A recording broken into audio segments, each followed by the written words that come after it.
Did you know that up to 80% of the problems we face in our gardens and fields can be solved completely free of charge using simple ingredients already sitting right inside our kitchen pantries? It is a remarkable truth that most folks completely overlook, spending hard-earned money on synthetic chemicals when the most effective, natural solutions are right under their noses. Whether you are trying to coax a stubborn seed to sprout in the warm June earth or protecting a sprawling acre of crops from hungry pests, nature has already provided exactly what we need. You do not need expensive commercial sprays or complex synthetic fertilizers to achieve the deep green, lush, high-yielding garden of your dreams this season.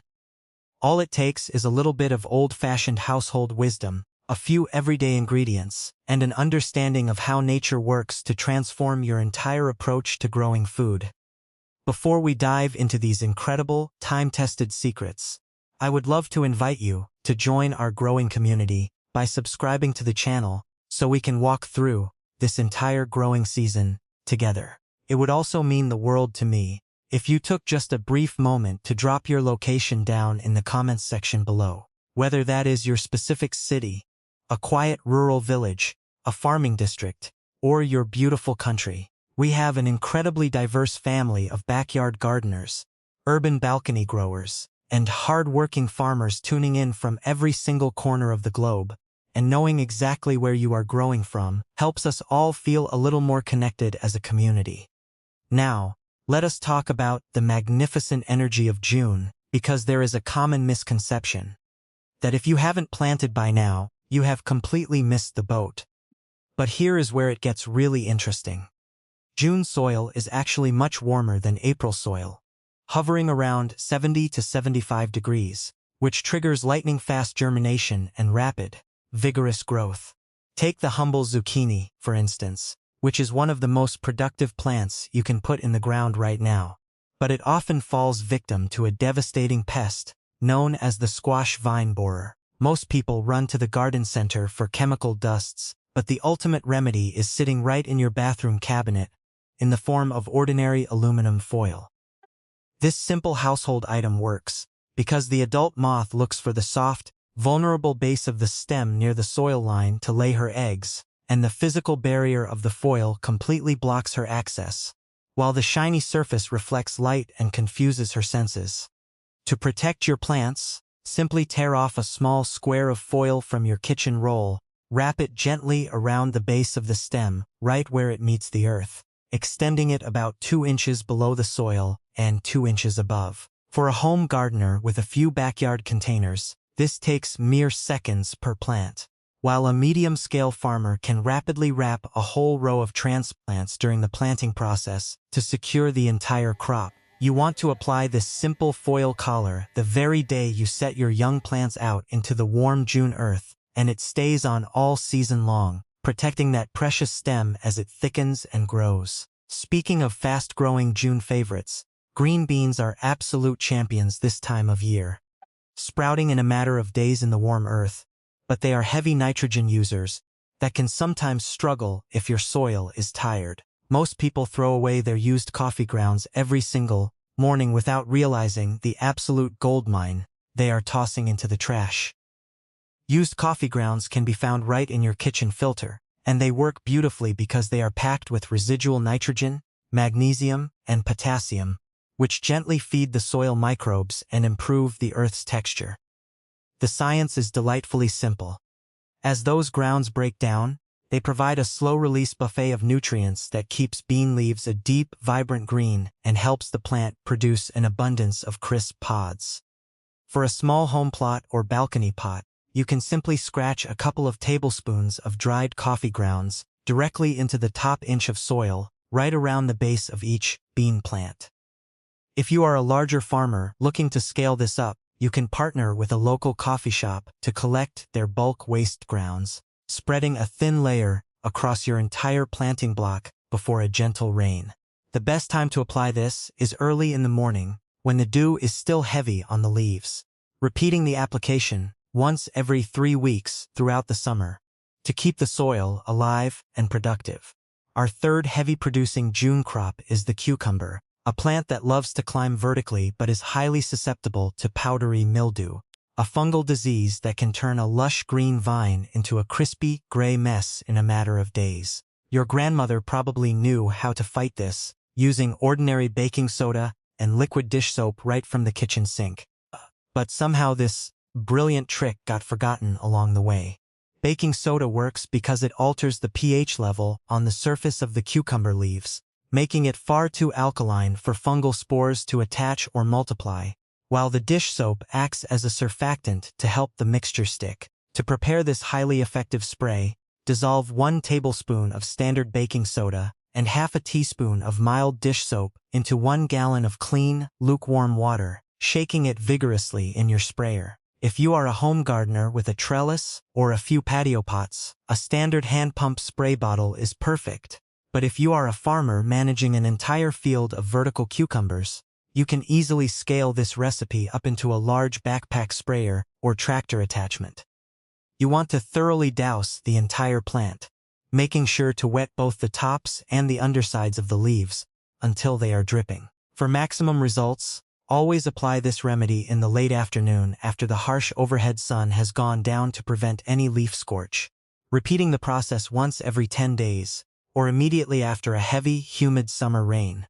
Now, if you are dreaming of sweet corn this summer, planted in dense blocks so the wind can naturally pollinate the ears, you will quickly discover that ants and aphids love the sweet, sugary sap of these fast-growing stalks. Instead of turning to harsh chemical pesticides that harm beneficial pollinators, you can make a highly potent insecticidal spray using a common household staple: fresh garlic cloves from your kitchen pantry. Garlic contains a powerful sulfur compound called allicin, which acts as a powerful natural repellent and feeding deterrent. Insects simply cannot stand the intense aroma and will flee the area immediately. To create this pungent remedy, take 2 whole bulbs of garlic, smash the cloves thoroughly, and steep them in a quart of boiling water overnight to create a deeply concentrated garlic tea. The next morning, strain out the solids, mix the liquid with a gallon of fresh water, and pour it into your garden sprayer. Home gardeners can target the specific stalk joints and developing ears where aphids love to hide, while small farmers can spray this across entire blocks of corn to create an invisible, aromatic shield against pests. Apply this garlic spray early in the morning just as the sun is rising, repeating it once a week during the peak growing weeks of midsummer to keep your stalks clean and healthy. As we move on to warm season peppers, which require you to pinch off those early flowers. To force the plant to build a massive, robust root system, we often run into the dreaded issue of blossom end rot. This frustrating condition causes the bottoms of your beautiful peppers to turn black and leathery, and it is caused by a lack of calcium in the plant's tissues. But the perfect solution is hiding in your breakfast routine. Plain old chicken eggshells, which most households discard daily, are composed almost entirely of calcium carbonate, making them an incredible, slow-release nutrient source for your soil. When you crush these shells and incorporate them into the earth, they slowly dissolve over time, ensuring that the roots have a steady, unbroken supply of calcium as the plant grows. To prepare them, simply rinse your leftover eggshells. Let them dry completely until they are brittle, and grind them into a fine powder using a kitchen blender or a simple mortar and pestle. Backyard gardeners can drop a handful of this coarse powder directly into the planting hole beneath every single pepper transplant, while a medium-scale farmer can scatter the powder heavily along the planting furrows before laying down irrigation. This should be done right at the beginning of the planting process in June, giving the soil microbes plenty of time to break down the shells, so your peppers stay completely rot-free all the way through October. Our 6th summer superstar is okra, a plant that thrives in blistering 95-degree heat and benefits immensely from an overnight water soak to soften its tough seed coat before planting. However, young okra seedlings have very tender stems that are highly attractive to cutworms, which will chew right through the base of the plant overnight, leaving your beautiful sprouts laying dead on the soil. To combat this, you can use the rough, abrasive texture of dried, crushed eggshells or even coarse used coffee grounds, spread in a thick ring around each seedling. Cutworms have incredibly soft, delicate bodies, and crawling over the sharp, jagged edges of crushed shells or the gritty texture of dried coffee grounds is highly uncomfortable for them. Acting as a natural, physical barrier, they refuse to cross.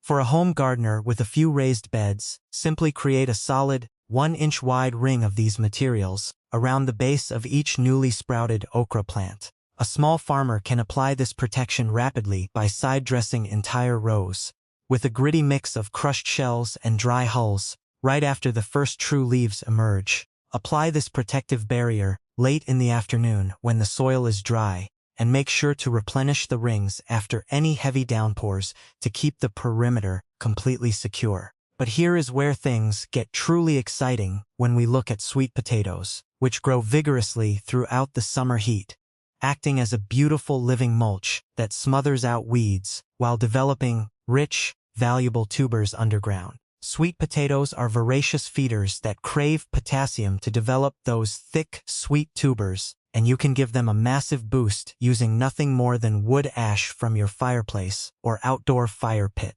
Wood ash is an exceptional household source of carbonate and potassium, which not only sweetens the soil by slightly raising the pH, but also provides the exact cellular building blocks that sweet potatoes need to swell into massive, high-value roots. To use it safely, gather cooled, clean wood ash that is completely free of any chemical lighter fluids or charcoal additives, and sift it to remove any large chunks of charcoal. A home gardener can gently scratch half a cup of this fine gray ash into the soil around each sweet potato vine every few weeks, while a larger farmer can scatter it lightly across the entire field before a scheduled watering. The absolute best time to apply this potassium boost is right in the middle of the summer, when the vines are running rampant and beginning to shift their energy toward root development, repeating the application once a month for maximum yield. Finally, let us talk about that brilliant second round of June-planted tomatoes, which hit their absolute peak stride during the cool nights and warm days of September and October, long after your neighbor's spring crops have completely fizzled out. To get these young late-season tomatoes off to an explosive start, you can harness the power of ordinary Epsom salt, which is easily found in almost every household medicine cabinet. Epsom salt is actually magnesium sulfate, a naturally occurring mineral compound that plays a critical role in the production of chlorophyll, the green engine that drives photosynthesis inside the leaves. By giving your young tomato plants a quick boost of magnesium, you allow them to absorb sunlight much more efficiently, resulting in thick, sturdy stems and lush, deep green foliage that can withstand the intense midsummer sun. To prepare this nourishing tonic, dissolve 2 tablespoons of Epsom salt into a single gallon of water, stirring until the crystals completely disappear into the liquid. Home gardeners can use a simple watering can to pour this solution directly over the foliage and roots of their patio containers, while a commercial grower can run the mixture directly through their drip irrigation lines across an entire field. Apply this foliar drench in the early morning before the heat of the day sets in, repeating the application once when the plants are first established in June, and once more when the very first yellow blossoms begin to open. Taking care of your plants using these simple, natural household remedies is not just about saving an incredible amount of money. It is about working in perfect harmony with the natural world around us. I want to thank you from the bottom of my heart for spending this time with me today and for being such a wonderful, vital part of our global growing community. If you found these practical tips helpful, please do take a moment to subscribe to the channel so you never miss a single step of our gardening journey, and don't forget to share your location in the comments so we can see how far our green family reaches. No matter if you are tending to a few small pots on a high-rise apartment balcony or managing rows of crops in the middle of a vast farming field, this space is dedicated entirely to your success. Make sure to keep an eye out for our very next video,